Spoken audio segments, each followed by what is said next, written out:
अस्सलाम वालेकुम students, 10th biology chapter number 12 coordination and control.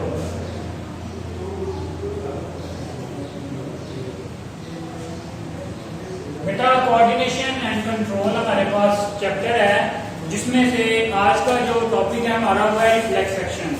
Page number है बेटा आपकी बुक पे पेज नंबर 40, पेज नंबर है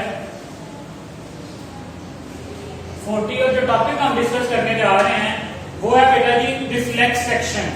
ठीक है, अब तक जो है कंप्लीटली जो नर्वस सिस्टम है उसका स्ट्रक्चर और उसके पार्ट्स को क्लियरली हम क्या कर चुके हैं, डिस्कस कर चुके हैं। तो टॉपिक है बेटा हमारे पास रिफ्लेक्स एक्शन। तो अगर रिफ्लेक्स एक्शन की हम बात करें तो बेटा आपको पता है कि जो आपके पास नर्व इम्पल्सिस हैं वो जब ब्रेन से इफेक्टर्स यानी मसल और ग्लैंड्स तक भेजी जाती है तो दो तरह के जो है ना वहां पे प्रोसेसेस होते हैं। ठीक है, जब सेंट्रल नर्वस सिस्टम इम्पल्सिस को सेंड करता है, सेंट्रल नर्वस सिस्टम से बेटा जब इम्पल्सिस जाती हैं कहां पे, इफेक्टर्स की तरफ। कहां पे जाती हैं? इफेक्टर्स की तरफ। इफेक्टर्स के आपके पास मसल्स एंड ग्लैंड्स। जब central nervous system nerve impulse को सेंड करता है कहां पे, इफेक्टर्स की तरफ, तो बेटा दो तरह के जो प्रोसेसिंग होते हैं। ठीक है, टू टाइप ऑफ एक्शंस या रिएक्शंस अगर। पहला क्या है बेटा आपके पास जो हायर ब्रेन सेंटर्स हैं, हायर ब्रेन सेंटर्स, वो क्या करते हैं, कंट्रोल द वॉलंटरी एक्शन। मतलब जितने भी हमारे पास ऐसे एक्शंस जो हमारी मर्जी के मुताबिक होते हैं, जो हमारे कॉन्शियस कंट्रोल में है, वो कौन कंट्रोल करते हैं? Higher brain centres. वहां पे क्या कंट्रोल हो रहे हैं आपके? Voluntary actions.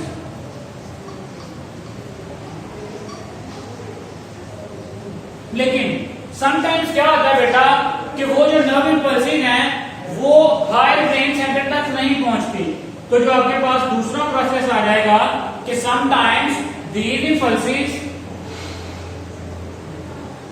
sometimes impulses do not reach the higher brain center, the higher brain center, and involuntary actions occur. अब क्या होगा जब nerve impulse higher brain centres तक नहीं पहुंचेंगी तो आपकी बॉडी में ऐसे एक्शन होंगे जो हमारे कंट्रोल में नहीं है, and involuntary actions take place. अब आते हैं बेटा रिफ्लेक्स एक्शन की डेफिनेशन पे। रिफ्लेक्स एक्शन की डेफिनेशन बेसिकली क्या है, ये थोड़ा सा उसका बैकग्राउंड था। अब आते हैं उसकी डेफिनेशन पे कि when the involuntary action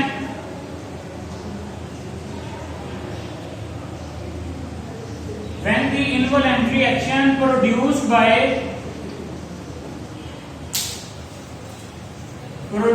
by central nervous system is very quick,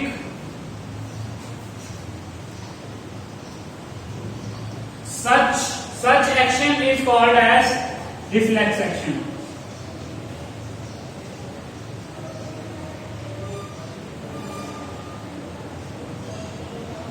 ठीक है, मतलब कि समटाइम्स बेटा आपके पास ऐसा होता है कि कोई जो आपकी बॉडी का वो फंक्शन है या कोई एक्शन है वो इनवॉलंटरी होता है, बहुत क्विक होता है। प्रोड्यूस कहां से होता है? सेंट्रल नर्वस सिस्टम से। तो जो कोई भी इस तरह का एक्शन होगा आपके पास वो क्या कहलाएगा? रिफ्लेक्स एक्शन कहलाएगा। इसकी एग्जांपल देखते हैं बेटा। इसकी जो मोस्ट कॉमन एग्जांपल है आपके पास वो ये है कि जब भी आपका हाथ किसी गर्म चीज को टच होता है तो वो सडनली क्या आ जाता है? पीछे आ जाता है। मीन्स के बिल्कुल एक सडन रिएक्शन है जो हमारे कंट्रोल में नहीं है। हाथ लगा किसी गर्म चीज को, फौरन से हम हाथ क्या कर लेते हैं? पीछे खींच लेते हैं। तो ये एग्जांपल है किसकी? रिफ्लेक्स एक्शन की। तो ये जो रिफ्लेक्स एक्शन है इसमें इसमें जो आपके पास कोऑर्डिनेटर है वो क्या है, वो है आपके पास बेटा जी स्पाइनल कॉर्ड। तो अब आते हैं हम उसकी जो है स्ट्रक्चर की तरफ के स्पाइनल कॉर्ड किस तरह से ये जो रिफ्लेक्स एक्शन है। यहाँ बेटा एक और शॉर्ट क्वेश्चन भी है रिफ्लेक्स एक्शन के साथ साथ, व्हाट इज रिफ्लेक्स आर्क, मतलब रिफ्लेक्स एक्शन तो हो गया वो जो एक्शन हुआ है, लेकिन रिफ्लेक्स आर्क बेटा वो पाथवे जो ड्यूरिंग रिफ्लेक्स एक्शन फॉलो होता है उसको हम कहते हैं रिफ्लेक्स आर्क, उसको भी आगे हम देखते हैं। तो बेटा सबसे पहले देख लेते हैं कि ये आपके पास आपका क्या है कोऑर्डिनेटर,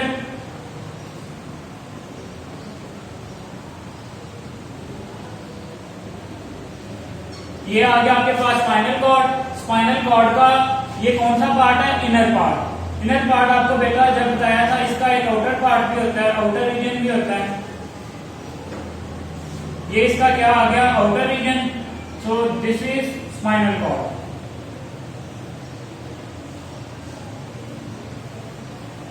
अब क्या होता है कि स्पाइनल कॉर्ड से जो नर्व्स हैं वो निकलती भी हैं और स्पाइनल कॉर्ड की तरफ आती भी हैं।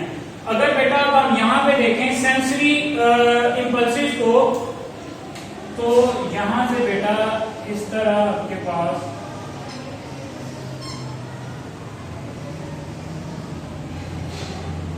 चलिए यहां पे क्लियर हो जाएगा आपको। फॉर एग्जाम्पल यहां पे कोई हॉट ऑब्जेक्ट था,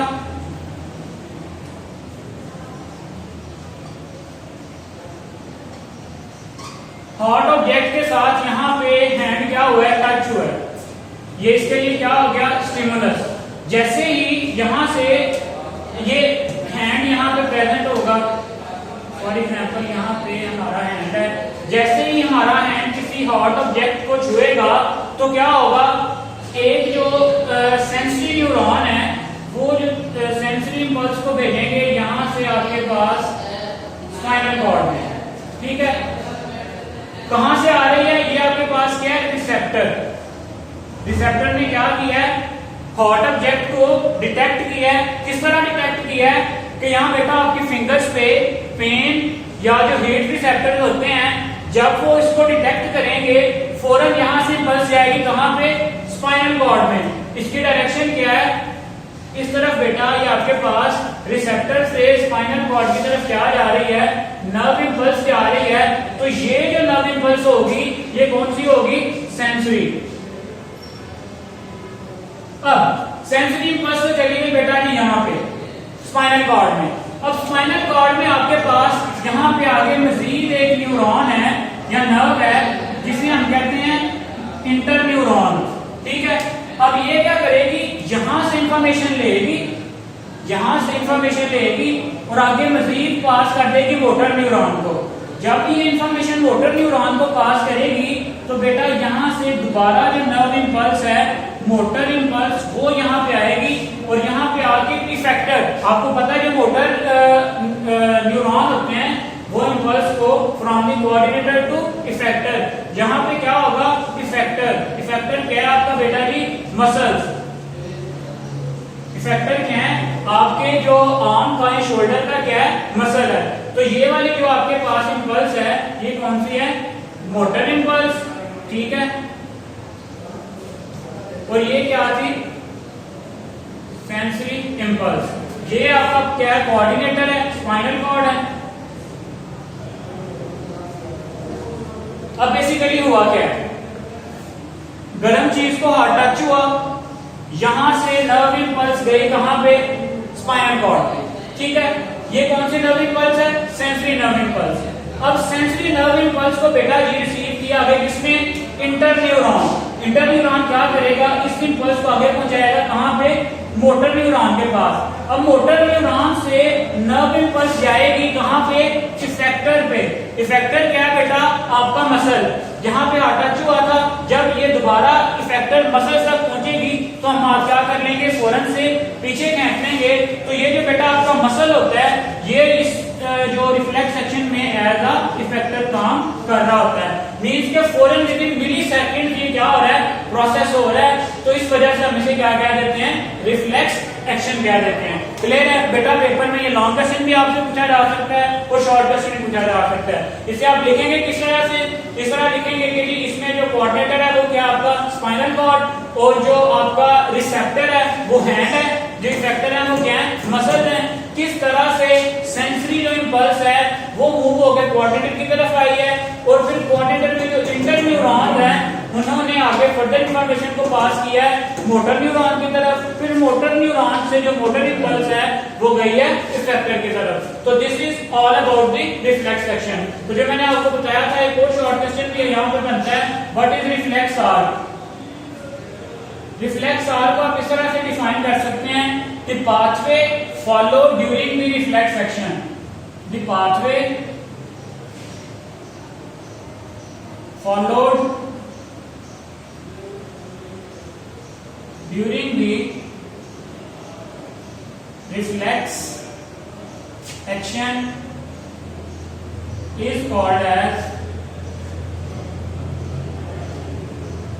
reflex arc। क्लियर हो गया आपके पास? चलें बेटा आज के लेक्चर में हम इतना ही डिस्कस करेंगे। लॉन्ग क्वेश्चन भी आ सकता है, दो शॉर्ट भी बनते हैं, रिफ्लेक्स सेक्शन क्या है और रिफ्लेक्स आर्क क्या है। और ये बेटा आपको जो डॉर्सल रूट और वेंट्रल रूट मैंने तब भी आपको पढ़ाया था, ऊपर वाली क्या होती है डॉर्सल रूट जिसमें सेंसरी एक्सॉन होते हैं, नीचे वाली कौन सी होती है वेंट्रल रूट। मींस कि अगर आपको स्पाइनल कॉर्ड का स्ट्रक्चर क्लियर है तो ये टॉपिक बेटा आपके लिए बिल्कुल इजी है। सिंपली दो चीजें हैं, किस तरह से रिसेप्टर ने डिटेक्ट किया इंपल्स कहां पे गई है, फिर वहां से बेटा इमीडिएटली जो मोटर इंपल्स है वो इफेक्टर तक गई है और एक केमिकल और एक एक्शन हुआ है जिसको हम क्या कहते हैं रिफ्लेक्स एक्शन। तो बेटा आज के लिए इतना ही, अल्लाह हाफिज।